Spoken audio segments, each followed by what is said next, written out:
ಒಣಗಿದ ನಾಲಿಗೆ, ಆಮೇಲೆ ನಾಲಿಗೆ ಹಾಗೂ ಒಸಡಿನ ಕ್ಯಾನ್ಸರ್, ಗಂಟಲಿನ ಕ್ಯಾನ್ಸರ್, ಬಾಯಿಯ ಫೈಬ್ರೋಸಿಸ್ ಅಂತಾರೆ. ಇದು ಫಸ್ಟ್ ಸ್ಟೇಜ್.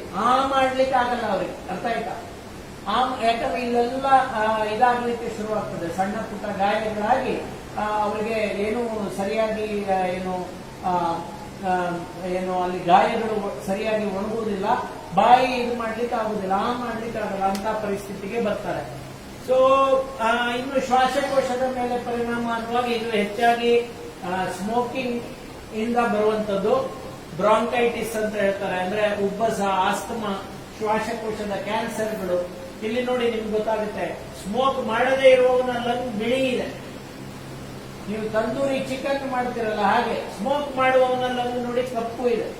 ನಿಮ್ಮ ಲಂಗಿನ ತಂದೂರಿ, ಲಂಗ್ ಅಂದ್ರೆ ಶ್ವಾಸಕೋಶ, ಅದರ ತಂದೂರಿಯನ್ನು ನೀವೇ ಮಾಡ್ಕೊಳ್ತಾ ಇದ್ದೀರಿ ನಿಮ್ಮ ದೇಹದಲ್ಲಿ. ದಯವಿಟ್ಟು ಅರ್ಥ ಮಾಡ್ಕೊಳ್ಳಿ. ಮತ್ತೆ ಹೃದಯ, ನಾನು ಆಗ್ಲೇ ಹೇಳಿದೆ ಹೃದಯಾಘಾತ ಯಾಕೆ ಆಗುತ್ತೆ ಅನ್ನುವಾಗ ಇದನ್ನ ನೆನ್ಪಿಟ್ಕೊಳ್ಳಿ. ಆಮೇಲೆ ನಾನು ಪ್ರಶ್ನೆ ಕೇಳ್ತೇನೆ. ರಕ್ತದ ಒತ್ತಡ ಜಾಸ್ತಿ ಆಗುತ್ತೆ, ಆಮೇಲೆ ನಮ್ಮ ರಕ್ತನಾಳಗಳಲ್ಲಿ ಕೊಬ್ಬು ಶೇಖರಣೆ ಜಾಸ್ತಿ ಆಗುತ್ತೆ. ಸ್ಮೋಕಿಂಗ್ ಜಾಸ್ತಿ ಆಗುವಾಗ ಹೃದಯದ ಕವಾಟಗಳು ಅಂತ ಹೇಳ್ತೇವೆ ನಾವು, ವಾಲ್ವ್ಸ್ ಅಂತ, ಅಲ್ಲಿ ಪ್ರಾಬ್ಲಮ್ ಆಗುತ್ತೆ. ಮತ್ತೆ ರಕ್ತನಾಳ, ಕೊರೋನರಿ ರಕ್ತನಾಳ ಅಂತ, ಹೃದಯಕ್ಕೆ ರಕ್ತ ಕೊಡುವಂತ ರಕ್ತನಾಳ, ಅಲ್ಲಿ ಚಿತ್ರ ಇದೆ ನೋಡಿ, ಅದು ಬ್ಲಾಕ್ ಆಗಿದ್ದು ಚಿತ್ರ ಕಾಣ್ತಾ ಉಂಟಲ್ಲ, ಪೈಪ್ ಬ್ಲಾಕ್ ಆಗಿದ್ದು ಕಾಣ್ತಾ ಇದೆಯಾ? ಸೊ ಸ್ಮೋಕ್ ಮಾಡುವಾಗ ಅದರಿಂದಾಗಿ ಇಲ್ಲಿ ಕೆಳಗಡೆ ಏನ್ ಮಾಡಿದ್ದಾರೆ ನೋಡಿ, ಅದು ಏನ್ ಮಾಡ್ತಾ ಇದ್ದಾರೆ, ಕೆಳಗಡೆ ಹಾರ್ಟ್ ಸ್ಟಾಪ್ ಆಗಿದೆ, ಅದನ್ನ ಪುನಃ ಸ್ಟಾರ್ಟ್ ಮಾಡ್ಲಿಕ್ಕೆ ನೋಡ್ತಾ ಇದ್ದಾರೆ. ಇದನ್ನು ಕಾರ್ಡಿಯೋಪಲ್ಮನರಿ ರೆಸಿಸಿಟೇಷನ್ ಅಂತ ಕರೀತಾರೆ. ಸೊ ಸ್ಮೋಕಿಂಗ್ ಜಾಸ್ತಿ ಆಗಿ ಹೃದಯಾಘಾತ ಆಗುತ್ತೆ. ಸೊ ಇದನ್ನ ನೀವು ತಿಳ್ಕೊಳ್ಬೇಕು. ಮತ್ತೆ ಅಲ್ಲ ಪ್ರೀವಿಯಸ್ ಮತ್ತೆ ಮೆದುಳಿಂದು ಆಗ್ಲೇ ಹೇಳಿದೆ ನಾನು, ಪಾರ್ಶ್ವವಾಯು, ಸ್ಟ್ರೋಕ್, ಪುನಃ ಅದನ್ನ ರಿಪೀಟ್ ಮಾಡ್ತಾ ಇದ್ದೇನೆ. ಮೆದುಳಿನ ರಕ್ತನಾಳಗಳು ಬ್ಲಾಕ್ ಆಗುತ್ತೆ. ಹಾರ್ಟಿನ ರಕ್ತನಾಳ ಹೇಗೆ ಬ್ಲಾಕ್ ಆಗುತ್ತೋ ಹಾಗೆ ಮೆದುಳಿನ ರಕ್ತನಾಳ ಸೈಡ್ ಹೋಗುದು ಅಂತ ನೀವು ಕರಿತೀರ ಅದನ್ನ. ಸೊ ಇದಾಗುತ್ತೆ. ಸ್ಟ್ರೋಕ್ಸ್, ಹಾಗೆ ಕರಳಿನ ಕ್ಯಾನ್ಸರ್, ಹೊಟ್ಟೆಯ ಕ್ಯಾನ್ಸರ್, ಸಣ್ಣ ಮಟ್ಟದಲ್ಲಿ ಕುಡಿಯುವವರು, ಇದು ಸ್ಮೋಕ್ ಮಾಡುವವರು, ಕುಡಿಯುವವರು, ಇವರಿಬ್ಬರಿಗೂ ಸಣ್ಣ ಮಟ್ಟದಲ್ಲಿ ಆಗಾಗ ಗ್ಯಾಸ್ಟ್ರಿಕ್ ಇದು ಆಗ್ತಾ ಇರುತ್ತೆ, ಡಾಕ್ಟರ್ ಹತ್ರ ಹೋಗ್ತಾ ಇರ್ತಾರೆ. ಆಮೇಲೆ ಅದು ಜಾಸ್ತಿ ಆಗುವಾಗ ಗೊತ್ತಾಗುತ್ತೆ ಏನಂದ್ರೆ ಅವರಿಗೆ ಇದು ಹೊಟ್ಟೆಯ ಅಲ್ಸರ್ ಇತ್ತು, ಈಗ ಕ್ಯಾನ್ಸರ್ ಆಗಿದೆ, ಆಮೇಲೆ ದೊಡ್ಡ ಕರಳಿನ ಕ್ಯಾನ್ಸರ್ ಆಗಿದೆ, ಸಣ್ಣ ಕರಳಿನ ಕ್ಯಾನ್ಸರ್ ಆಗಿದೆ, ಈ ತರದ್ದೆಲ್ಲ ಆಗುತ್ತೆ. ಸೊ ಇದನ್ನ ದಯವಿಟ್ಟು ನೆನ್ಪಿಟ್ಕೊಳ್ಳಿ. ಸೊ ಧೂಮಪಾನವನ್ನ ಬಿಡಬೇಕು, ಗುಟ್ಕಾ ಸೇವನೆಯನ್ನ ಬಿಡಬೇಕು ಅನ್ನೋದನ್ನ ಈಗಲೇ ನಿರ್ಧಾರ ಮಾಡಿ. ಬರೀ 20 ನಿಮಿಷ ನೀವು ಸ್ಮೋಕ್ ಮಾಡೋದಿದ್ರೆ, ಯಾಕಂದ್ರೆ ನನಗೆ ಗೊತ್ತಿದೆ ಕೆಲವರು ಚೈನ್ ಸ್ಮೋಕರ್ಸ್ ಇದೆ, 20 ನಿಮಿಷ ಸ್ಮೋಕ್ ಮಾಡದೇ ಇದ್ರೆ ರಕ್ತದ ಒತ್ತಡ, ನಾಡಿ ಬಡಿತ ಇವೆಲ್ಲ ಸರಿಯಾಗುತ್ತೆ.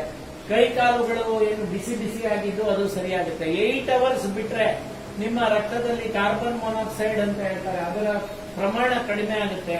ನಿಮ್ಮ 24 ಗಂಟೆ ಬಿಟ್ರೆ ಹೃದಯಾಘಾತದ ಸಾಧ್ಯತೆಗಳು ಕಡಿಮೆ ಆಗುತ್ತೆ. 48 ಗಂಟೆ ಬಿಟ್ರೆ ಈ ನರಗಳು ಎಲ್ಲ ಸತ್ತೋಗಿರುತ್ತೆ ಸ್ಮೋಕಿಂಗ್ ಇಂದ, ಅವೆಲ್ಲ ಸರಿಯಾಗಲಿಕ್ಕೆ.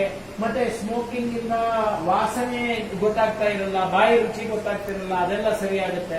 ಸೊ ಸಂಪೂರ್ಣವಾಗಿ ಶರೀರದಿಂದ ಈ ನಿಕೋಟಿನ್ ಹೋಗ್ಲಿಕ್ಕೆ ಶುರುವಾಗುತ್ತೆ. ದಯವಿಟ್ಟು ಈ ಕೂಡಲೇ ನಿರ್ಧಾರ ಮಾಡಬೇಕು, ನಾನು ಈ ಅಭ್ಯಾಸದಿಂದ ಹೊರಗೆ ಬರ್ತೇನೆ ಅಂತ. ನೆಕ್ಸ್ಟ್ 2 ವಾರದಿಂದ 3 ತಿಂಗಳವರೆಗೆ ಬಿಟ್ರೆ ಆವಾಗ ನಿಮ್ಮ ಕೈ ಕಾಲುಗಳ ರಕ್ತ ಪರಿಚಾಲನೆ ಸರಿಯಾಗುತ್ತೆ. ಶ್ವಾಸಕೋಶದ ಕಾರ್ಯಕ್ಷಮತೆ, ಅಂದ್ರೆ ಎಷ್ಟೋ ಜನ ಸ್ಮೋಕರ್ಸ್ಗೆ ಸ್ಟೆಪ್ಸ್ ಹತ್ತಕ್ ಬರಲ್ಲ, ಅರ್ಥ ಆಯ್ತಾ? ಇಲ್ಲೀಗ ಒಂದೇ ಫ್ಲೋರ್ ಹತ್ಲಿಕ್ಕಿರೋದು, ಉಬ್ಬಸ ಬಂದಂಗೆ ಆಗ್ತಾ ಇರುತ್ತೆ.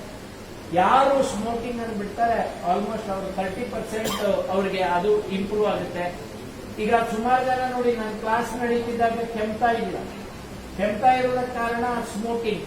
ನೀವು 1 ರಿಂದ 9 ತಿಂಗಳು ಬಿಟ್ರೆ ಕೆಮ್ಮು, ಸೈನಸ್ಗಳಲ್ಲಿ ಸೈನಸೈಟಿಸ್, ಸುಸ್ತು, ಶ್ವಾಸಕೋಶ ಕಟ್ಟುವುದು, ನಡೆಯುವಾಗ ಅದೇನು ಶ್ವಾಸ ಕಟ್ತಾ ಇತ್ತು ಅದೆಲ್ಲ ಕಡಿಮೆ ಆಗುತ್ತೆ.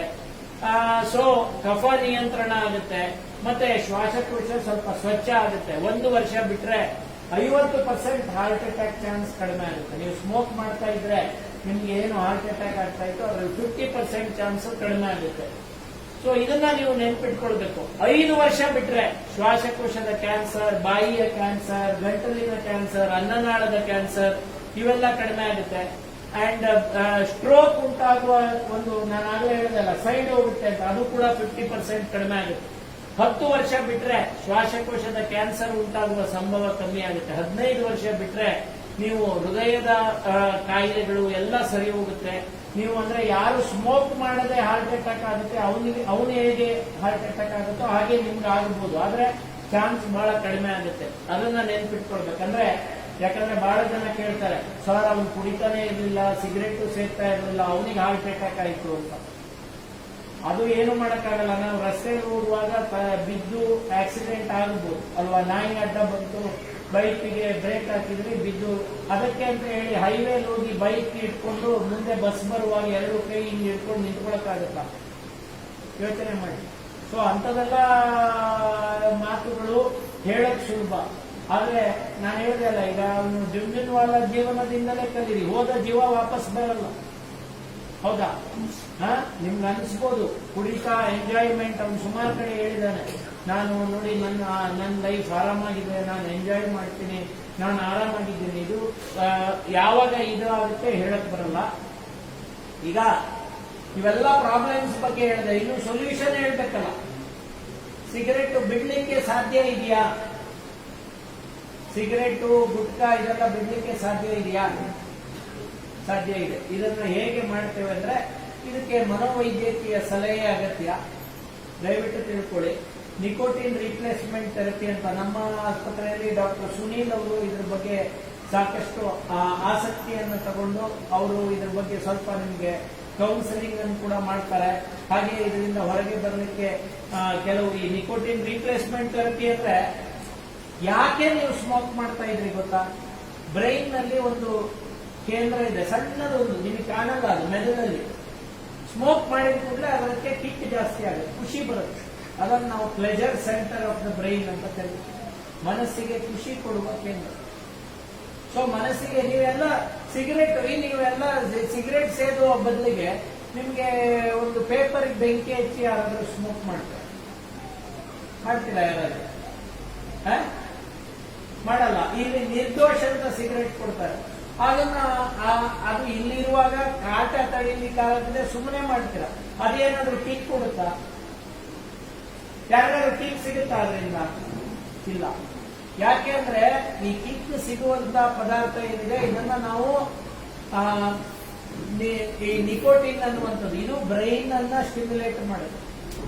ಸೊ ಆ ಬ್ರೈನ್ ನ ಸ್ಟಿಮ್ಯುಲೇಷನ್ ಅನ್ನ ಕಡಿಮೆ ಮಾಡುವುದಕ್ಕೆ ನಾವು ಏನ್ ಮಾಡ್ತೇವೆ ಅಂದ್ರೆ ಸೇಫ್ ಫಾರ್ಮ್ ಆಫ್ ನಿಕೋಟಿನ್. ನೀವು ಸೇಫ್ ಫಾರ್ಮ್ ಅಂದ್ರೆ ಒಂದೇ ಇರುತ್ತೆ. ನನ್ನ ಎಕ್ಸ್ಪೀರಿಯನ್ಸ್ ಅಲ್ಲಿ ಇತ್ತೀಚೆಗೆ ಒಬ್ರು ಡಾಕ್ಟರ್ ಅನ್ನ ಟ್ರೀಟ್ ಮಾಡಿದೆ. ದಿನಕ್ಕೆ 20 ನಿಕೋಟಿನ್ ಚೂಯಿಂಗ್ ಗಮ್ ತಿಂತಾರೆ, 20 ರಿಂದ 50 ಚೂಯಿಂಗ್ ಗಮ್. ಇದು ಕೂಡ ಕೆಟ್ಟದೆ, ಅರ್ಥ ಆಯ್ತಾ? ಫಸ್ಟ್ ನಾವೇನ್ ಮಾಡ್ತೇವೆ ಅಂದ್ರೆ, ನೀವು ಸಿಗರೇಟ್ ಅನ್ನು ಬಿಟ್ಟಾಗ ಹಿಂತೆಗೆತದ ಚಿಹ್ನೆಗಳು, ನಾನು ಆಗಲೇ ಹೇಳಿದ್ನಲ್ಲ, ಕಿರಿಕಿರಿ ಉಂಟಾಗುತ್ತೆ, ಮಲಬದ್ಧತೆ ಉಂಟಾಗುತ್ತೆ, ಸಿಟ್ಟು ಬರುತ್ತೆ, ಒಂಥರ ಕೈ ಕಾಲು ನಡೆಯುತ್ತೆ. ಅದನ್ನು ಕಡಿಮೆ ಆಗ್ಲಿಕ್ಕೆ ಕೆಲವು ಮಾತ್ರೆಗಳನ್ನ ಕೊಡ್ತೇವೆ.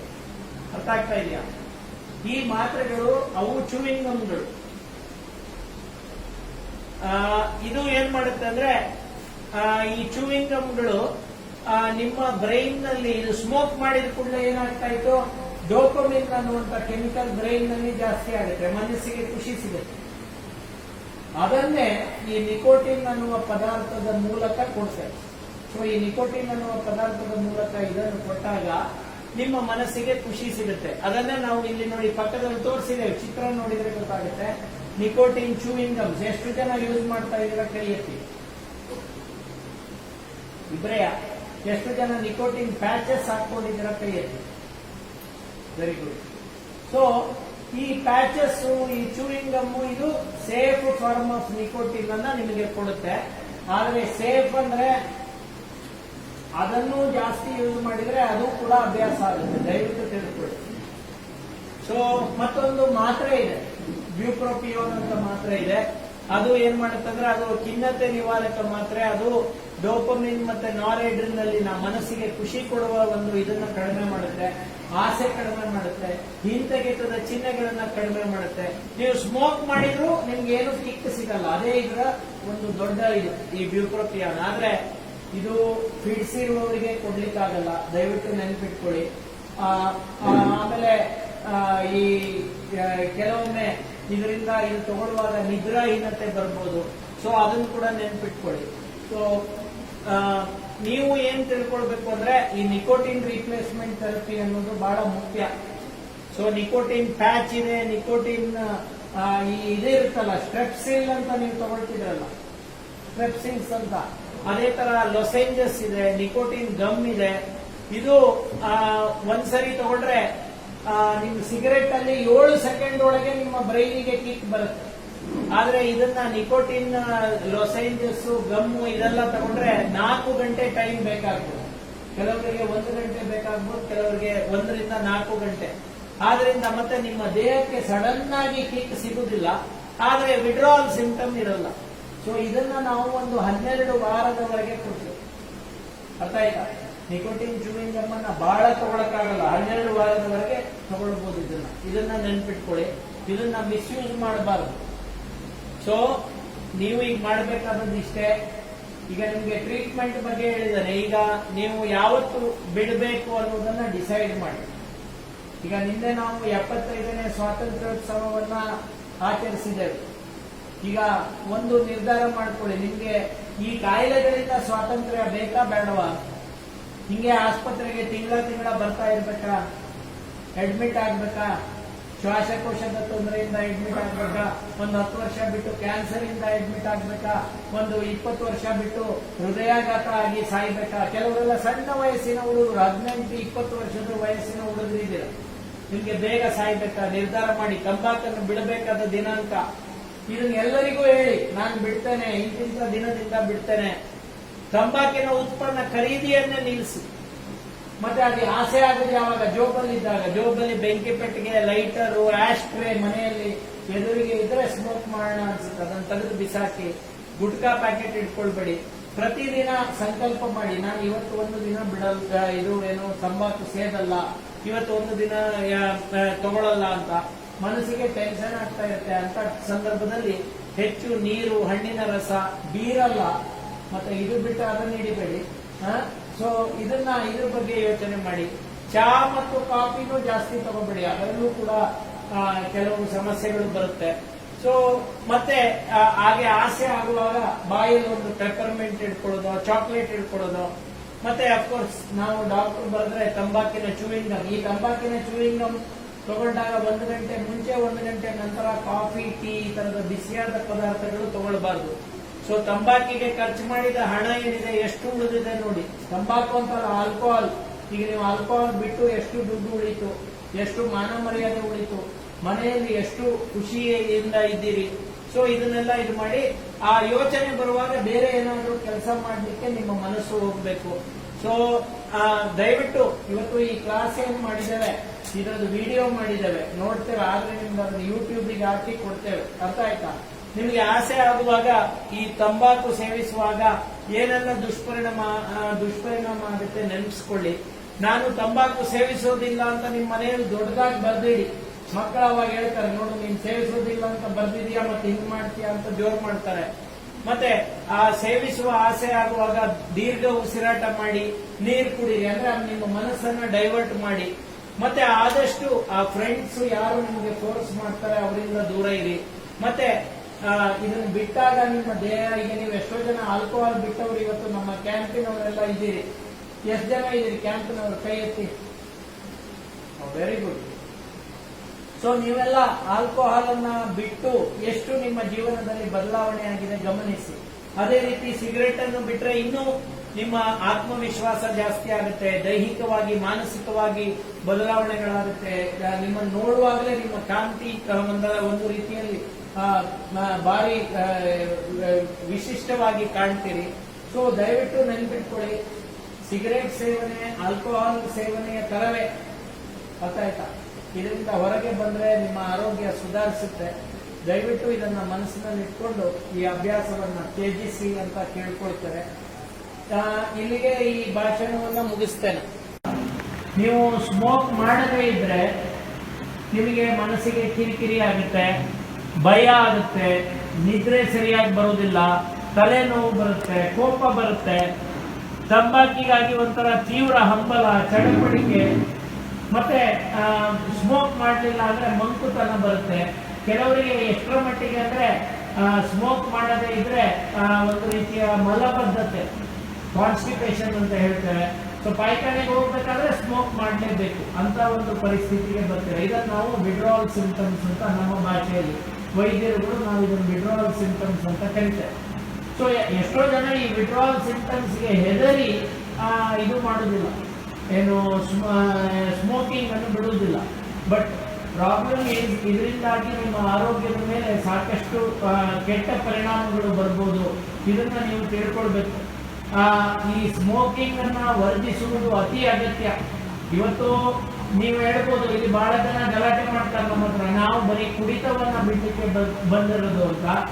ಇಲ್ಲಿ ಇರುವಾಗ ನನ್ನ ರಿಕ್ವೆಸ್ಟ್ ಏನಂದ್ರೆ ಆದಷ್ಟು ಎಲ್ಲ ದುಶ್ಚಟಗಳಿಂದ ಹೊರಗೆ ಬರುವಂತ ಒಂದು ಇದನ್ನ ಮಾಡಬೇಕು. ಇವತ್ತು ನಿಮ್ಮ ಆರೋಗ್ಯವನ್ನ ಹಾಳು ಮಾಡ್ತಾ ಇರೋದು ಈ ದುಶ್ಚಟಗಳು, ದಯವಿಟ್ಟು ಅರ್ಥ ಮಾಡ್ಕೊಳ್ಳಿ. ಇವತ್ತು ನೀವು ಕುಡಿತವನ್ನ ಬಿಟ್ಟ ಕೂಡಲೇ ಪ್ರಾಬ್ಲಮ್ ಬರೋದಂದ್ರೆ ದೆವ್ವ ಬಿಟ್ಟ ಭೂತ ಹಿಡ್ಕೊಂಡ ಅಂತ. ಕುಡಿತವನ್ನು ಬಿಡ್ತೀರಾ, ಸ್ಮೋಕಿಂಗ್ ಅನ್ನ ಜಾಸ್ತಿ ಮಾಡ್ತೀರಾ. ಕುಡಿತವನ್ನು ಬಿಡ್ತೀರಾ, ಗುಟ್ಕಾ ಸೇವನೆ ಜಾಸ್ತಿ ಮಾಡ್ತೀರಾ. ಕುಡಿತವನ್ನು ಬಿಡ್ತೀರಾ, ನಶೆ ಸೇವನೆ ಜಾಸ್ತಿ ಮಾಡ್ತೀರಾ. ಅದಕ್ಕೋಸ್ಕರ ನಮ್ಮ ಒಂದು ಉದ್ದೇಶ ಏನಂದ್ರೆ ಈ ತರದ ಕಾರ್ಯಕ್ರಮಗಳದ್ದು ನಿಮಗೆ ಸರಿಯಾದ ಮಾಹಿತಿ ಸಿಗ್ಬೇಕು. ನಾವು ಈ ತರದ ಅಭ್ಯಾಸದಿಂದ ಹೊರಗೆ ಬರಬೇಕು. ಬಹಳ ಜನ ಸಿಟ್ಟು ಬರುತ್ತೆ, ನಾನು ಬರೀ ಇದನ್ನು ಮಾತ್ರ ಬಿಡ್ತೇನೆ, ಗಾಂಜಾ ಮಾತ್ರ ಬಿಡ್ತೇನೆ, ನಾನು ಸಿಗರೇಟ್ ಬಿಡುವುದಿಲ್ಲ, ನಾನು ಡ್ರಗ್ಸ್ ಮಾತ್ರ ಬಿಡ್ತೇನೆ, ನಾನು ಸಿಗರೇಟ್ ಕುಡಿಯುವುದು ನನಗೆ ಎಂಜಾಯ್ಮೆಂಟೇ ಇಲ್ಲ. ನಿಮಗೆ ಎಂಜಾಯ್ಮೆಂಟ್ ಅಂತ ಹೇಳಿ ನಿಮ್ಮ ಮಾನಸಿಕ ಆರೋಗ್ಯ, ನಿಮ್ಮ ದೈಹಿಕ ಆರೋಗ್ಯ ಇದನ್ನು ಕೆಟ್ಟದ್ದು ಮಾಡ್ಕೊಳ್ಳಿಕ್ಕಾಗುತ್ತಾ ಅನ್ನುವಂಥ ಒಂದು ಯೋಚನೆಯನ್ನ ಮಾಡಿ. ಸೊ ನೀವು ತಂಬಾಕು ಸೇವನೆ ಮಾಡುವವರು ಗಮನಿಸಬೇಕಾದಂತ ವಿಷಯ ಏನಂದ್ರೆ, ಬಹಳಷ್ಟು ಜನರಿಗೆ ತಂಬಾಕು ಸೇವನೆಯಿಂದ ದೇಹದ ಮೇಲೆ ತಲೆಯಿಂದ ಕಾಲುವರೆಗೆ ದುಷ್ಪರಿಣಾಮಗಳಿವೆ. ತಲೆ ಕೂದಲು ಉದುರುವುದು, ಚರ್ಮ ಸುಕ್ಕುಗಟ್ಟುವುದು, ಕೈ ಕಾಲುಗಳಲ್ಲಿ ಕಲೆ ಆಗುವುದು, ಬಾಯಿಯಿಂದ ದುರ್ವಾಸನೆ, ಆಮೇಲೆ ಇದು ನಿಮ್ಮ ಬೋನ್ಸ್ ಅನ್ನ ವೀಕ್ ಮಾಡುತ್ತೆ. ಬಹಳಷ್ಟು ಜನರಿಗೆ ಬೆನ್ನು ನೋವು ಬಹಳ ಕಾಮನ್ ಕಾಸ್ ಯುವ ಜನತೆಯಲ್ಲಿ. ಎಷ್ಟೋ ಜನ ಅಂದ್ಕೊಳ್ತಾರೆ, ನಾನು ಬೈಕ್ ಓಡಿಸಿ ಇದಾಗಿರೋದು, ನನಗೆ ಬೆನ್ನು ಬಂದದ್ದು. ಬೈಕ್ ಓಡಿಸಿ ಬರೋದಲ್ಲ, ಹೆಚ್ಚಾಗಿ ಏನಾಗುತ್ತೆ ಅಂದ್ರೆ ನಿಮ್ಮ ಈ ಬೋನ್ ಮಿನರಲ್ ಡೆನ್ಸಿಟಿ ಅಂತ ಹೇಳ್ತೇವೆ, ಇದು ಕಡಿಮೆ ಆಗುತ್ತೆ ಸ್ಮೋಕರ್ಸ್ ಅಲ್ಲಿ. ಸೊ ಇದು ರಿಸರ್ಚ್ ಹೇಳ್ತಾ ಇರೋದು, ನಾನು ಹೇಳ್ತಾ ಇರೋದಲ್ಲ. ಸೊ ಸಣ್ಣ ಪುಟ್ಟ ಪೆಟ್ಟುಗಳನ್ನು ಕೂಡ ತಡಿಲಿಕ್ಕಾಗುವುದಿಲ್ಲ, ಮೂಳೆ ಮುರಿತಗಳು ಉಂಟಾಗುವುದು. ಆಮೇಲೆ ದಯವಿಟ್ಟು ಅರ್ಥ ಮಾಡ್ಕೊಳ್ಳಿ, ನೀವು ಒಂದು 20 ವರ್ಷ ಎಲ್ಲ ಸ್ಮೋಕ್ ಮಾಡಿದ್ರೆ ಬಹಳಷ್ಟು ಜನ ಬೇಗ ಬೇಗ ಸಾಯ್ತೀರ. ನೀವು ಎಷ್ಟು ಜನ ಈಗ ನಿನ್ನೆ ಒಬ್ಬ ಬಹಳ ದೊಡ್ಡ ಶೇರ್ ಬ್ರೋಕರ್ ಜುಂಜುನ್ವಾಲಾ ಅಂತ ಕೇಳಿರ್ಬೋದಲ್ಲ, ಅವರು ಹಲವು ಇಂಟರ್ವ್ಯೂಗಳಲ್ಲಿ ಹೇಳಿದ್ದಾರೆ, ನಾನು ದಿನಕ್ಕೆ 25 ಸಿಗರೇಟ್ ಸೇರ್ತೇನೆ, ದಿನಕ್ಕೆ 6 ಪೆಗ್ ಆಲ್ಕೋಹಾಲ್ ಕುಡಿತೇನೆ, ಹಂದಿ ತಿಂತ ಹಾಗೆ ತಿಂತೇನೆ. ಅವರು ಹೇಳಿದ ಶಬ್ದಗಳನ್ನು ನಿಮ್ಗೆ ಹೇಳ್ತಾ ಇದ್ದಾರೆ. ಅರ್ಥ ಆಯ್ತಾ? ಬಹಳ ಜೋರಾಗಿ ಹೇಳಿದ್ರು. ಆದ್ರೆ ಈಗ ಅವರು ಕೋಟ್ಯಾಂತರ ರೂಪಾಯಿಯ ಒಡೆಯ 62ನೇ ವಯಸ್ಸಿಗೆ ಸತ್ತುವುದು. ಅಂದ್ರೆ ಇದನ್ನ ಯಾಕೆ ಹೇಳ್ತಾ ಇದ್ದಾರೆ ಅಂದ್ರೆ, ದುಡ್ಡಿದ್ರೆ ಎಷ್ಟು ಏನು ಪ್ರಯೋಜನ ಇಲ್ಲ ಅಲ್ವಾ? ಈಗ ಅವ್ರು ಸತ್ತೋದ್ಮೇಲೆ ಆ ದುಡ್ಡು ತಗೊಂಡೋಗ್ಲಿಕ್ಕಾಗುತ್ತಾ? ನಿಮ್ಮ ಆರೋಗ್ಯವನ್ನ ನೀವು ಹಾಳು ಮಾಡಿಕೊಂಡ್ರೆ ನಿಮ್ಮ ಜೀವನವನ್ನ ನೀವು ಎಲ್ಲಿಯಾದ್ರೂ ಸರಿ ಮಾಡ್ಲಿಕ್ಕಾಗುತ್ತಾ? ಯೋಚನೆ ಮಾಡಿ. ನೀವು ಒಂದ್ಸರಿ ಆರೋಗ್ಯ ಹೋಯ್ತು ಅಂದ್ರೆ, ಈಗ ಅವರಿಗೆ ಎಷ್ಟೋ ಎಚ್ಚರಿಕೆಗಳು ಬಂದಿತ್ತು. ಎಚ್ಚರಿಕೆಗಳು ಅಂದ್ರೆ ಈಗ ನಮ್ಗೆ ಈಗ ಕೆಲವರಿಗೆ ಏನಂದ್ರೆ ಯಾರೋ ರೌಡೀಸ್ ಫೋನ್ ಮಾಡಿ ಎಚ್ಚರಿಕೆ ಕೊಡ್ತಾರಲ್ಲ, ಹಾಗೆ ಇವರಿಗೆ ಎಚ್ಚರಿಕೆ ಅಂದ್ರೆ ಏನು? ಫಸ್ಟ್ ಡಯಾಬಿಟಿಸ್ ಜಾಸ್ತಿ ಆಗಿ ಕಾಲು ಇದು ಮಾಡಿದ್ರು, ಏಳ್ಲಿಕ್ಕೆ ಆಗ್ತಾ ಇರಲಿಲ್ಲ, ಬೊಜ್ಜು ಬೆಳೀತಾ ಇತ್ತು, ಕಿಡ್ನಿ ಕಾಯಿಲೆ ಬಂತು, ಆದ್ರೂ ಅವರು ಎಚ್ಚೆತ್ತುಕೊಳ್ಳಿಲ್ಲ. ಇದನ್ನ ನಾನು ನಿಮ್ಗೆ ಹೇಳ್ತಾ ಇದ್ದೀನಿ. ಯಾಕೆಂದ್ರೆ ನಾವು ಇನ್ನೊಬ್ಬರ ಜೀವನದಿಂದ ಪಾಠ ಕಲಿಯಬೇಕು. ಯಾವುದೇ ಕಾಯಿಲೆ ಆಗಲಿ, ಡಯಾಬಿಟಿಸ್ ಇರ್ಬೋದು, BP ಇರ್ಬೋದು, ಲಿವರ್ನ ತೊಂದರೆ ಇರ್ಬೋದು, ಇವೆಲ್ಲವನ್ನ ರಿವರ್ಸ್ ಮಾಡಬಹುದು. ಆದ್ರೆ ಈ ಕುಡಿತ ಸಿಗರೇಟ್ ಉಂಟಲ್ಲ, ಈ ಡಯಾಬಿಟಿಸ್ ಯಾಕೆ ಬರುತ್ತೆ? ಇನ್ಸುಲಿನ್ ಅನ್ನುವಂತ ಒಂದು ಏನು ರಸದೂತ, ಹಾರ್ಮೋನ್ ಅಂತ ಕರೀತಾರೆ, ಅದರ ಕೊರತೆ ಇಲ್ಲ. ಸೊ ಅದನ್ನ ಈಗ ನಾವು ಇಂಜೆಕ್ಷನ್ಗಳ ಮೂಲಕ ಅಥವಾ ಟ್ಯಾಬ್ಲೆಟ್ಗಳ ಮೂಲಕ ಕೊಡ್ಬೋದು. ಆದ್ರೆ ಈ ಕುಡಿದು ಲಿವರ್ ಡ್ಯಾಮೇಜ್ ಮಾಡ್ಕೊಳ್ಳೋರಿಗೆ ಏನ್ ಮಾಡಕ್ಕಾಗುತ್ತೆ? ಅರ್ಥ ಮಾಡ್ಕೊಳ್ಳಿ, ನೀವೇ ಮಾಡ್ಕೊಳ್ತಾ ಇರೋದು. ಇನ್ನು ಸಿಗರೇಟ್ ಸೇದಿ ನಿಮ್ಮ ಲಿವರ್ ಡ್ಯಾಮೇಜ್ ಆಗೋದು, ಸಿಗರೇಟ್ ಸೇದಿ ಲಂಗ್ಸ್ ಡ್ಯಾಮೇಜ್ ಆಗೋದು, ಇದನ್ನು ಮಾಡ್ಕೊಳ್ಳೋರಿಗೆ ಯಾರು ಏನ್ ಮಾಡಕ್ಕಾಗುತ್ತೆ? ಇದು ನೀವೇ ನಿಮ್ಮ ಮೇಲೆ ಯುದ್ಧ ಮಾಡ್ತಾ ಇದ್ದೀರ. ಸ್ವಲ್ಪ ಯೋಚನೆ ಮಾಡಿ ನೋಡಿ. ನೀವು ಅಂದ್ಕೊಂಡಂಗೆ ಸಿಗರೇಟ್ ಏನು ಭಾರಿ ಮಾಮೂಲಿ ಅಲ್ಲ. ಅರ್ಥ ಆಗ್ತಾ ಇದೆಯಾ? ದಯವಿಟ್ಟು ಅರ್ಥ ಮಾಡ್ಕೊಳ್ಳಿ ಅದನ್ನ. ಸೊ ವಿಶ್ವ ಆರೋಗ್ಯ ಸಂಸ್ಥೆ ಏನ್ ಹೇಳುತ್ತಂದ್ರೆ ಧೂಮಪಾನದಿಂದ ವರ್ಷಕ್ಕೆ ಸುಮಾರು 50 ಲಕ್ಷ ಜನ ಸಾಯ್ತಾ ಇದೆ. ಅರ್ಥ ಮಾಡ್ಕೊಳ್ಳಿ, 50 ಲಕ್ಷ ಜನ. ವಯಸ್ಸಾದವರಲ್ಲಿ 10ರಲ್ಲಿ 1 ಸಾವು ಧೂಮಪಾನದಿಂದ. ಇದೇ ರೀತಿ ಮುಂದುವರೆದ್ರೆ 6ರಲ್ಲಿ 1 ಸಾವು ಧೂಮಪಾನದಿಂದ ಆಗುತ್ತದೆ. ಸೊ ಸ್ಮೋಕಿಂಗ್ ಸೇಫ್ ಅಂತ ಅಂದ್ಕೊಂಡಿದ್ರೆ ದಯವಿಟ್ಟು ಅದನ್ನ ನಿಮ್ಮ ಮನಸ್ಸಿನಿಂದ ತೆಗೆದುಹಾಕಿ. ಸ್ಮೋಕಿಂಗ್ ಇಸ್ ನಾಟ್ ಸೇಫ್ ಯಾವುದೇ ತರದ್ದು. ಮತ್ತೆ ಸ್ಮೋಕಿಂಗ್ ಅಂದ್ರೆ ಕೆಲವರು ಹೇಳ್ತಾರೆ ನಾನು ಮೆಂಥಾಲ್ ಸಿಗರೆಟ್ ಸೇರ್ತೇನೆ, ನಾನು ಅದು ಲೇಡಿ ಸಿಗರೆಟ್ ಅಂತದೆಲ್ಲ ಎಂತ ಇಲ್ಲ. ಇದು ಆಲ್ಕೋಹಾಲಿಗೆ ಸಿಗರೆಟ್ಗೆ ಲಿಂಗ ಇಲ್ಲ, ಲೇಡೀಸ್ ಡ್ರಿಂಕ್ ಅಂತೆ, ಜಿನ್ ಅಂದ್ರೆ ಅದು ಸೇಫ್, ಎಂತ ಆಗುದಿಲ್ಲ, ಆತರ ಏನೂ ಇಲ್ಲ. ಇವು ಯಾವುದೇ ಇದು ಇರಲಿ, ಪದಾರ್ಥಗಳಿರಲಿ, ಇವುಗಳನ್ನ ಕಂಪ್ಲೀಟ್ ಆಗಿ ತ್ಯಜಿಸುವ. ಮತ್ತೆ ಅದರಲ್ಲಿ safe tobacco, safe alcohol, safe limit. ಈಗ ನಾನು ಇನ್ಫ್ಯಾಕ್ಟ್ ನಿಮ್ಗೆ ಒಂದು 2 ದಿನದಲ್ಲಿ ಬರುತ್ತದು ಆರ್ಟಿಕಲ್ ಒಂದು ಬರೆದಿದೆ. ಯಾಕಂದ್ರೆ ಯಾವುದೋ ಒಂದು ಆಸ್ಪತ್ರೆಯವರು ಒಂದು ಅಡ್ವರ್ಟೈಸ್ಮೆಂಟ್ ಹಾಕಿದ್ರು, ಕೊಲೆಸ್ಟ್ರಾಲ್ ಅನ್ನ ಕಡಿಮೆ ಮಾಡಿಕೊಳ್ಳಿಕ್ಕೆ 10 ವಿಧಗಳು ಅಂತ. ಅದರಲ್ಲಿ ಒಂದು ವಿಧ ಏನ್ ಹೇಳ್ತಾರೆ ಅಂದ್ರೆ ಅಲ್ಪ ಸ್ವಲ್ಪ ನಿಯಮಿತವಾಗಿ ಕುಡಿಯುವುದು ಅಂತ. ಅರ್ಥ ಅಲ್ಪ ಸ್ವಲ್ಪ ನಿಯಮಿತವಾಗಿ ಕುಡಿಯುವುದು ಅಂದ್ರೆ ಅವ್ರ ಪ್ರಕಾರ ಏನು, ನಾನು ಓದಿ ನೋಡಿದೆ, ದಿನಕ್ಕೆ 60 ml. ನೀವು ಸ್ವಲ್ಪ ಯೋಚನೆ ಮಾಡಿ ನೋಡಿ, ನಿಮ್ಗೆ ಯಾರಿಗಾದ್ರೂ 60 ml ಗೆ ಕಂಟ್ರೋಲ್ ಮಾಡ್ಲಿಕ್ಕೆ ಆಗ್ತಿದ್ರೆ ನೀವು ಇಲ್ಲಿ ಬರ್ತಿದ್ರ, ಚಿಕಿತ್ಸೆಗೆ ಬರ್ತಾ ಇದ್ರ? ಅರ್ಥ ಆಯ್ತಾ? ಈ ಅಲ್ಪ ಸ್ವಲ್ಪ ಕುಡಿಯುವುದು ಅನ್ನೋದು ಸಾಧ್ಯವೇ ಇಲ್ಲ.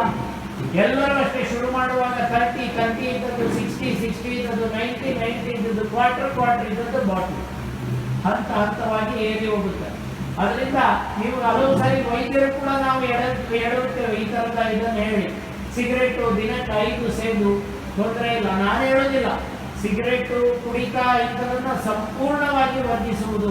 ನಾನು ನನ್ನ ಹತ್ರ ಬರುವ ಪ್ರತಿ ಪೇಷಂಟ್ಗೆ ಹೇಳ್ತೇನೆ, ಸಿಗರೇಟ್ ಇರ್ಬೋದು, ಗುಟ್ಕಾ ಇರ್ಬೋದು, ಆಲ್ಕೋಹಾಲ್ ಇರ್ಬೋದು, ಗಾಂಜಾ ಇರ್ಬೋದು, ಬರೀ ನೀನು ಫಂಕ್ಷನ್ ಅಲ್ಲಿ ಮಾತ್ರ ಯೂಸ್ ಮಾಡು, ನಾನು ಯಾವತ್ತೂ ಹೇಳುವುದಿಲ್ಲ. ಇದು ವಿಶ್ವ ಆರೋಗ್ಯ ಸಂಸ್ಥೆ ಇದನ್ನೇ ನೋಡಿ. ಇನ್ನು ಈ ಸಿಗರೇಟ್ ಯಾಕೆ ಬಿಡಬೇಕು ಅಂತ ನಿಮ್ಮಲ್ಲಿ ಪ್ರಶ್ನೆ ಬಂತು. ಯಾಕೆ ಬಿಡಬೇಕು, ಏನಾಗುತ್ತೆ? ಒಂದು ತುಂಡು ಸಿಗರೇಟ್ ನಲ್ಲಿ 4000 ಕೆಮಿಕಲ್ಸ್ ಇದೆ.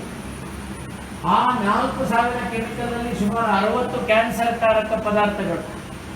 ಮತ್ತೆ ನಿಕೋಟಿನ್, ಒಂದು ಇದರಲ್ಲಿ ನಿಕೋಟಿನ್ ನಲ್ಲಿ ಅಲ್ಲ, ಒಂದು ಸಿಗರೇಟ್ ನಲ್ಲಿ ಆಲ್ಮೋಸ್ಟ್ 20 ಗ್ರಾಮ್ ನಿಕೋಟಿನ್ ಇರುತ್ತೆ. ಅದರಲ್ಲಿ ಅಂದ್ರೆ ನೀವೇನ್ ತಿಳ್ಕೊಳ್ಬೇಕಂದ್ರೆ 60 ಗ್ರಾಮ್ ಶುದ್ಧ ನಿಕೋಟಿನ್ ಅನ್ನ ನೀವು ಸೇವಿಸಿದ್ರೆ ಕೂಡಲೇ ಸಾಯ್ತೀರ. ಇದು ಏನಂದ್ರೆ ಸ್ಲೋ ಪಾಯ್ಸನ್ ಇದ್ದಂಗೆ, ಸ್ವಲ್ಪ ಸ್ವಲ್ಪ ಸ್ವಲ್ಪ ಸ್ವಲ್ಪ ನಿಮ್ಮ ದೇಹದ ಮೇಲೆ, ನಿಮ್ಮ ಶ್ವಾಸಕೋಶದ ಮೇಲೆ, ನಿಮ್ಮ ಮನಸ್ಸಿನ ಮೇಲೆ ಹೀಗೆ ಪ್ರಭಾವ ಬೀರ್ತಾ ಹೋಗುತ್ತೆ. ಮನಸ್ಸಿನ ಮೇಲೆ ಅಂದ್ರೆ ಸಿಗರೇಟ್ ಜಾಸ್ತಿ ಆಗುತ್ತೆ. ಯಾರು ಕೂಡ ಶುರು ಮಾಡುವಾಗ 1 ಪ್ಯಾಕೆಟ್ ಶುರು ಮಾಡಿದವರು ಇಲ್ಲ. ಯಾರಾದ್ರೂ ಇದ್ರೆ ಕೈ ಎತ್ತಿ, ನಾನು ಫಸ್ಟ್ ಡೇ ಮೇಲೆ 1 ಪ್ಯಾಕೆಟ್ ಸಿಗರೇಟ್ ಸೇರಿದ್ದೇನೆ. ಯಾರಾದ್ರೂ ಇದ್ದೀರಾ? ಇದ್ರೆ ಅವರಿಗೆ ಸನ್ಮಾನ ಮಾಡುವ. ಇಲ್ಲ, ಎಲ್ಲರೂ ಸ್ಟಾರ್ಟ್ ಮಾಡುವಾಗ 1, 2, ಆಮೇಲೆ 1 ಪ್ಯಾಕೆಟ್ ಆಗುತ್ತೆ, ಆಮೇಲೆ 2 ಪ್ಯಾಕೆಟ್ ಆಗುತ್ತೆ, ಜಾಸ್ತಿ ಆಗ್ತಾ ಹೋಗುತ್ತೆ. ಸೊ ದಯವಿಟ್ಟು ಅದನ್ನ ನೆನ್ಪಿಟ್ಕೊಳ್ಳಿ. ಈ ಸಿಗರೇಟ್ ನಾನು ಆಗಲೇ ಹೇಳಿದೆ, ಟಾರ್ ಅನ್ನುವಂಥದ್ದು ಕ್ಯಾನ್ಸರ್ ತರುವಂತ ಒಂದು ಇದು ಅಮೋನಿಯಾ ಚಟ ಮಾಡುತ್ತೆ. ಮೆದುಳಿಗೆ ಸೀಸ, ಲೆಡ್ ಅಂತ ಹೇಳ್ತಾರೆ, ಅದು ಮೆದುಳಿಗೆ ಹಾನಿ ಉಂಟು ಮಾಡುತ್ತೆ. ಕ್ಯಾಡ್ಮಿಯಂ ಬಗ್ಗೆ ಆಗಲೇ ಹೇಳಿದೆ, ಲಿವರ್ ಮತ್ತು ಮೂತ್ರಪಿಂಡಗಳ ಮೇಲೆ ಪರಿಣಾಮ ಬೀರುತ್ತೆ. ಸೊ ದಯವಿಟ್ಟು ಇದನ್ನೆಲ್ಲ ನೆನ್ಪಿಟ್ಕೊಳ್ಳಿ. ನೀವು ಯಾಕೆ ಸಿಗರೇಟ್ ಬಿಡಬೇಕು ಅನ್ನೋದಕ್ಕೆ ರೀಸನ್ಸ್ ಬರಬೇಕು. ಇವತ್ತು ನೀವು ನಮ್ಮ ಆಸ್ಪತ್ರೆಯ ಸಹಾಯವನ್ನು ಪಡೆಯುವಾಗ ನಾನು ನಿಮಗೆ ವೈಜ್ಞಾನಿಕ ಮಾಹಿತಿಯನ್ನು ಕೊಡಬೇಕು. ಸುಮ್ಮನೆ ನೀವು ಸಿಗರೇಟ್ ಬಿಡುವಂದ್ರೆ ನೀವು ಬಿಡುವುದಿಲ್ಲ. ಯಾವುದೇ ಇದಾಗಲಿ ಇದರಿಂದ ಹೊರಗೆ ಬರಬೇಕಾದ್ರೆ ಮೊದಲನೇದು ಅರಿವು, ಅವೇರ್ನೆಸ್. 2ನೇದು ಆಕ್ಸೆಪ್ಟೆನ್ಸ್, ನಾನು ಮಾಡ್ತಾ ಇರೋದು ತಪ್ಪು, ನನ್ನ ಆರೋಗ್ಯ ಹಾಳಾಗ್ತಾ ಇದೆ, ಇದು ನಿಮ್ ತಲೆಗೆ ಬರಬೇಕು. 3ನೇದು ಅನಾಲಿಸಿಸ್, ನಾನು ಇದರಿಂದ ಹೊರಗೆ ಬರಬೇಕಾದ್ರೆ ಹೇಗೆ, ಏನು ಮಾಡಬೇಕು ಅಂತ ಕೂತ್ಕೊಂಡು ಯೋಚನೆ ಮಾಡಿ.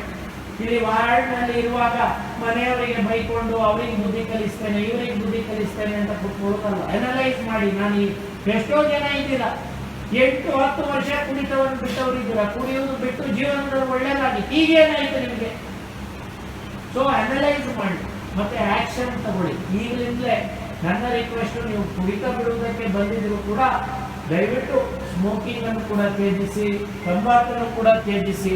ಸೊ ಈ ತಂಬಾಕು ನಾನು ಹೇಳಿದಲ್ಲ, ತಲೆಯಿಂದ ಕಾಲುವರೆಗೆ ಈ ಚಿತ್ರ ನೋಡಿದ್ರೆ ನಿಮಗೆ ಗೊತ್ತಾಗುತ್ತೆ. ನೋಡಿ, ಮೆದುಳಿನ ರಕ್ತಸ್ರಾವ, ಸ್ಟ್ರೋಕ್ಸ್ ಅಂತ ಹೇಳ್ತಾರೆ, ಪಾರ್ಶ್ವವಾಯು ಅಂತ ಕರೀತಾರೆ. ಸ್ಟ್ರೋಕ್ಸ್ ಪ್ರಮುಖ ಕಾರಣಗಳಲ್ಲಿ cigarette, alcohol, uncontrolled hypertension, ಇದು ಸ್ಟ್ರೋಕ್ ಬರುವುದಕ್ಕೆ ಯಂಗ್ ಪೀಪಲ್.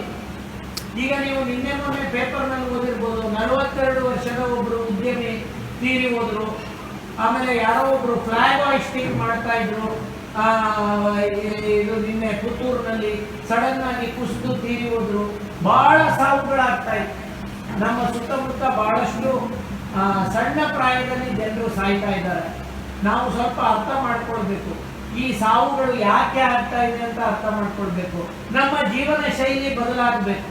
ನಾವು ಈ ಕುಡಿತ, ಸಿಗರೆಟ್, ನೀವು ಅಂದ್ಕೊಂಡಿದ್ದೀರಾ, ನೀವು ಹೋಗಿ ವಿದೇಶಗಳಲ್ಲಿ ನೋಡಿ, ಅವರಲ್ಲಿ ಸ್ಮೋಕಿಂಗ್ ಸಂಖ್ಯೆ ಕಡಿಮೆ ಆಗ್ತಾ ಇದೆ. ನಮ್ಮಲ್ಲಿ ಸ್ಮೋಕರ್ಸ್ ಸಂಖ್ಯೆ ಜಾಸ್ತಿ ಆಗ್ತಾ ಇದೆ. ಯಾಕೆ ಈ ತರ ಆಗ್ತಾ ಇದೆ? ಯಾಕಂದ್ರೆ ನಮ್ಮಲ್ಲಿ ಒಂದು ಮೂಢತನ, ಲೈಫ್ ಎಂಜಾಯ್ ಮಾಡ್ತೇವೆ, ಸ್ಮೋಕ್ ಮಾಡಿದ್ರೆ ಲೈಫ್ ಎಂಜಾಯ್ ಮಾಡ್ತೇವೆ. 40-45ಕ್ಕೆ ಜನ ಸತ್ತೋಗ್ತಾ ಇದ್ದಾರೆ ಸ್ಟ್ರೋಕ್ ಇಂದ ಅಥವಾ ಕುಸಿದು ಬಿದ್ದು. ಹಾಗೆ ಕ್ಯಾನ್ಸರ್ಗಳು, ಬಾಯಿಯ ಕ್ಯಾನ್ಸರ್ ಇರ್ಬೋದು, ಜಠರದ ಕ್ಯಾನ್ಸರ್, ಸಣ್ಣ ಕರಳಿನ ಕ್ಯಾನ್ಸರ್, ಇವೆಲ್ಲ ಮುಖ್ಯವಾಗಿ ಈ ಸ್ಮೋಕಿಂಗ್ ಇಂದಲೇ ಬರುವಂತದ್ದು. ಆಮೇಲೆ ಮೇದೋಜೀರಕ ಗ್ರಂಥಿ ಅಂತಿದೆ, ಪ್ಯಾಂಕ್ರಿಯಸ್ ಅಂತ. ಪ್ಯಾಂಕ್ರಿಯಸ್ ಊತ ಆಗುತ್ತೆ, ತಡಿಲಾರದ ಹೊಟ್ಟೆ ನೋವು ಬರುತ್ತಂತ ಸಂದರ್ಭದಲ್ಲಿ ವಾಂತಿ ಮಾಡ್ಕೊಳ್ತಾರೆ. ಆ ಹೊಟ್ಟೆ ನೋವು ತಡಿಲಿಕ್ಕಾಗಲ್ಲ. ಮತ್ತೆ ಪ್ಯಾಂಕ್ರಿಯಸ್ ನ ಕ್ಯಾನ್ಸರ್ ಆಗುತ್ತೆ ಬಹಳಷ್ಟು ಜನರಿಗೆ ಈ ಸ್ಮೋಕಿಂಗ್ ಇಂದ. ಪ್ರಾಸ್ಟೇಟ್ ಗ್ರಂಥಿಯ ಕ್ಯಾನ್ಸರ್, ಮತ್ತೆ ಬಾಯಿಯ ದುರ್ವಾಸನೆ, ಬಾಯಿಯ ಕ್ಯಾನ್ಸರ್, ಗಂಟಲಿನ ಕ್ಯಾನ್ಸರ್. ನೋಡಿ, ಆ ಚಿತ್ರ ನೋಡಿದ್ರೆ ಗೊತ್ತಾಗುತ್ತೆ. ಶ್ವಾಸಕೋಶದ ಕ್ಯಾನ್ಸರ್, ಶ್ವಾಸಕೋಶದ ಟಿಬಿ ಇವತ್ತು ನಮ್ಮ ದೇಶಕ್ಕೆ ಪುನಃ ಜೋರ್ದಾರಾಗಿ ಬರ್ತಾ ಇದೆ. ಇವತ್ತು ನೀವು ಟೊಬ್ಯಾಕೊ ಇದನ್ನ ಸೆಸೆಷನ್ ಮಾಡದೇ ಇದ್ರೆ ಈ ಟಿಬಿ ಕಂಟ್ರೋಲ್ ಪ್ರೋಗ್ರಾಮ್ ನಲ್ಲಿ ಡಾಕ್ಟರ್ಗಳು ಹೇಳ್ತಾ ಇದ್ದಾರೆ ಏನಂದ್ರೆ, ರೆಸಿಸ್ಟೆಂಟ್ ಟಿಬಿ, ಯಾವುದೇ ನಮ್ಮ ಈ ನಾರ್ಮಲ್, ನಿಮಗೆ ಟಿಬಿ ಅಂದ್ರೆ ಎಷ್ಟು ದಿನ ಮಾತ್ರೆ ತಗೊಳ್ಬೇಕು ಗೊತ್ತಾ? 6ರಿಂದ 9 ತಿಂಗಳು ತಗೊಳ್ಬೇಕು. ಅರ್ಥ ಆಯ್ತಾ? ಸರ್ಕಾರದ ಫ್ರೀ ಮಾತ್ರೆಗಳು ಕೊಡ್ತಾರೆ. ಈ 6ರಿಂದ 9 ತಿಂಗಳು ತಗೊಳ್ಳುವ ಮಾತ್ರೆ ಸಾಮಾನ್ಯ ಜನರಿಗೆ ಸರಿ ಆಗ್ತದೆ. ಆದ್ರೆ ಅತಿಯಾಗಿ ಸ್ಮೋಕ್ ಮಾಡುವವರು, ಗಾಂಜಾ ತಗೊಳ್ಳುವವರು, ಇವ್ರದ್ದೆಲ್ಲ ಟಿಬಿ ಅನ್ಕಂಟ್ರೋಲ್ಡ್ ಆಗೋದು ಅಥವಾ ಡ್ರಗ್ ರೆಸಿಸ್ಟೆಂಟ್ ಟಿಬಿ ಅಂತ ಹೇಳ್ತಾರೆ. ಇಂಥದೆಲ್ಲ ನಮ್ಮ ದೇಶದಲ್ಲಿ ನಾವು ನೋಡ್ತಾ ಇದ್ದೇವೆ. ಸೊ ಇದನ್ನ ನೀವು ಸ್ವಲ್ಪ ಗಮನದಲ್ಲಿ ಇಟ್ಕೊಳ್ಳಿ. ಮತ್ತೆ ನಾನು ಆಗ್ಲೇ ಹೇಳಿದೆ, ಹಿಂದಿನ ಆಗ್ಲೇ ಹೇಳಿದೆ, ಹೃದಯಾಘಾತ, ಅಧಿಕ ರಕ್ತದೊತ್ತಡ, ಕೊಬ್ಬು ಸಂಗ್ರಹ, ಈ 3 ಕಾರಣಗಳಿಂದ ದಿಢೀರ್ ಸಾವು ಆಗುತ್ತೆ. ದಿಢೀರ್ ಮಾತಾಡ್ತಾ ಕುಸಿದು ಬಿದ್ದು ಸಾಯುವವರಿಲ್ಲ. ಅದಕ್ಕೆ ಪ್ರಮುಖವಾದ ಕಾರಣ ಏನಂದ್ರೆ ಅಧಿಕ ರಕ್ತದ ಒತ್ತಡ, ರಕ್ತನಾಳಗಳಲ್ಲಿ ಕೊಬ್ಬು ಸಂಗ್ರಹ, ಮತ್ತೆ ಅತಿಯಾಗಿ ಸ್ಮೋಕ್ ಮಾಡುವವರು, ಇಂಥವರು ಸಡನ್ ಆಗಿ ಸತ್ತು ಹೋಗ್ತಾರೆ. ಮತ್ತೆ ಮೂಳೆಗಳ ಸಾಂದ್ರತೆ ತಗ್ಗುತ್ತೆ ಅನ್ನೋದ್ರ ಬಗ್ಗೆ ಈಗಾಗಲೇ ಹೇಳಿದೆ. ಇನ್ನೊಂದು ಬಹಳ ಮುಖ್ಯ ವಿಷಯ ಇದೆ. ಆ ಮುಖ್ಯವಾದ ವಿಷಯ ಏನಂದ್ರೆ, ಬಹಳಷ್ಟು ಜನರಲ್ಲಿ ಸ್ಮೋಕಿಂಗ್ ನಿಂದಾಗಿ ನಪುಂಸಕತೆ ಬರುತ್ತೆ. ಯಂಗ್ಸ್ಟರ್ಸ್ ನೀವು ತಿಳ್ಕೊಳ್ಬೇಕು, ಲೈಂಗಿಕ ಸಂಪರ್ಕ ಸರಿಯಾಗಿ ಆಗುವುದಿಲ್ಲ, ಲಿಂಗ ದೊಡ್ಡದಾಗುವುದಿಲ್ಲ. ಹೇಗೆ ರಕ್ತದ ಒತ್ತಡ ಮತ್ತೆ ಕೊಬ್ಬಿನ ಇದು ಹಾರ್ಟಿನ ಮೇಲೆ ಪರಿಣಾಮ ಬೀರುತ್ತೋ, ಅದೇ ಕಾರಣದಿಂದ ಸ್ಮೋಕ್ ಮಾಡುವವರಲ್ಲಿ ಈ ಲೈಂಗಿಕ ಉದ್ರೇಕ ಆಗುವುದಿಲ್ಲ. ಯಾಕಂದ್ರೆ ಆ ಲಿಂಗಕ್ಕೆ ಏನು ಒಂದು ರಕ್ತ ಸಂಚಾರ ಇತ್ತು ಅದರಲ್ಲಿ ತಡೆ ಬರುತ್ತೆ ಅಂತ